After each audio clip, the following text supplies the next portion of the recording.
Eastern Bank পিএলসির chairman Mohammad Shawkat Ali Chowdhury প্রকাশ disco Shawkat ও ব্যাংক কর্মকর্তা সহ মোট ৪৬ জনের বিরুদ্ধে ১১ কোটি টাকা আত্মসাতের অভিযোগে আদালতে মামলার আবেদন করেছেন একজন ব্যবসায়ী। এর আগে শিফট ব্রেকিং ইয়ার্ডে পরিবেশ আইনে বেশ অনিয়মের ফলে আলোচনায় উঠে আসেন বহুবার। বুধবার সকালে চট্টগ্রাম অতিরিক্ত চিফ মেট্রোপলিটন ম্যাজিস্ট্রেট সরকার হাসান শাহরিয়ারের আদালত এ নির্দেশ দেন। মামলার আবেদনে উল্লেখ করা হয়েছে বাদী মোহাম্মদ মর্তুজা আলী একজন ব্যবসায়ী এবং ভাইয়া গ্রুপ অফ ইন্ডাস্ট্রিজের পরিচালক।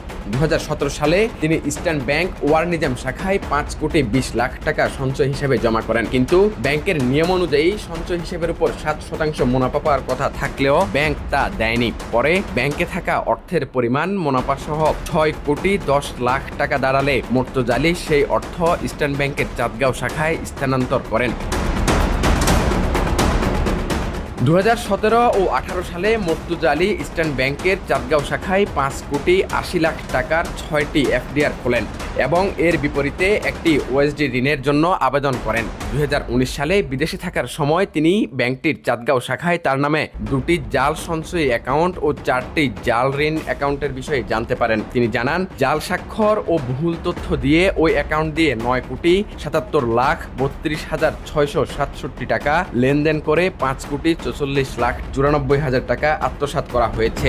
বাদী তার সকল পাওনা বুঝে পেতে ইস্টার্ন ব্যাংক বরাবর লিখিত আইনি নোটিশ পাঠালেও ব্যাংক কর্তৃপক্ষ তা ফেরত দিতে অস্বীকৃতি জানায়। ২০১৭ সাল থেকে এখন পর্যন্ত মর্তুজা আলীর ইস্টার্ন ব্যাংক থেকে সব মিলিয়ে ১১ কোটি টাকা পাওনা বলে মামলার আর্জিতে উল্লেখ করেছেন। আমার অ্যাকাউন্টে ২০১৭ সাল থেকে প্রচুর টাকা স্ক্যাম করে বের করে নেওয়া হয়েছে। হ্যাঁ, বের করে নেওয়ার পর আমি ওদের সাথে যোগাযোগ করার পরে ওরা আমাকে দিবে বলে ঘুরাচ্ছে। তো ঘুরানোর পরে আমি ২০২৪ সেপ্টেম্বরে এসে ওদেরকে একটা লিগ্যাল নোটিশ ইস্যু করি। আচ্ছা, সকল বোর্ড অফ ডিরেক্টর থেকে ওদের টপ ম্যানেজমেন্ট থেকে শুরু করে ৪৬ জন। তো তখন ওরা আমাকে রিপ্লাইয়ে ওরা অস্বীকার করে যে এখানে কোনো দুর্নীতি হয়নি, সব ব্যাংকিং নিয়ম অনুযায়ী হয়েছে এবং গ্রাহক নিজে শারীরিকভাবে উপস্থিত থেকে টাকাগুলো উঠে নিয়ে গেছে। কিন্তু ওই সময় যে সময়টাতে এই লেনদেনগুলো হয়েছে বা লোনগুলো পাস হয়েছে ওই সময় আমি দেশেই ছিলাম না। আর সেকেন্ডলি আরেকটা জিনিস হলো, এই ওরা যে মিথ্যা বলতেছে এটার আরেকটা বড় রিজন হলো যে দুদকে অলরেডি মামলা করার একটা সুপারিশ এবং দুদকে মোটামুটি সমস্ত কাগজ জব্দ করছে। আচ্ছা, কাগজ জব্দ করার পরে তখন কাগজপত্রগুলো আমি দেখলাম এবং এই লোনে ওরা হেড অফিস থেকে শুরু করে ওদের ব্রাঞ্চ অফিস পর্যন্ত সবাই অ্যাক্টিভলি পার্টিসিপেট করে। আমার টোটাল ছিল এফডিআর ছিল প্রায় ৬ কোটি টাকার কাছাকাছি, ৫ কোটি ৮০ এক্স্যাক্টলি বলতে গেলে। আর আমার সঞ্চয় হিসেবে প্রায় ৪০-৫০ লাখ টাকা ছিল। বাকি যে টোটাল আমরা ১১ কোটি টাকা ক্লেম করছি সেটা হলো আপনার ৬ বছরের ইন্টারেস্ট প্লাস আমার যাবতীয় যত খরচ দিচ্ছে প্লাস আমার লিগ্যাল খরচ সব মিলে। হ্যাঁ, এরকম মানে ৫ কোটি ৮০ এফডিআর ছিল।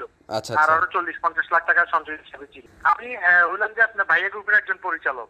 ভাইয়া গ্রুপের পরিচালক? জি, ভাইয়া গ্রুপ হয়েছে ঢাকায় নাভিস্কো প্রপার্টি ইন্স্যুরেন্স, ঢাকা ম্যাচ, এটা আমাদের ফ্যামিলি বিজনেস আর কি। পার্সোনালি আমি চট্টগ্রামের শিপিং বিজনেসে আছি, আপনার ডিস্ট্রিবিউশন বিজনেসে আছি।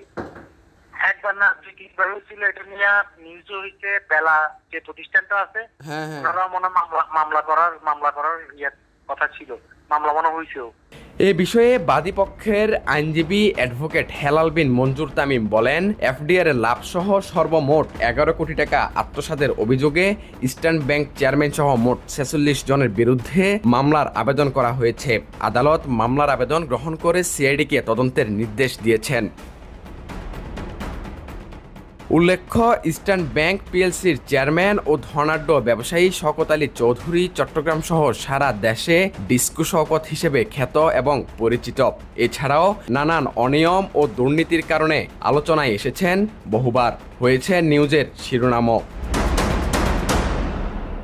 আহমেদ শারজিল, বাংলাধারা, চট্টগ্রাম।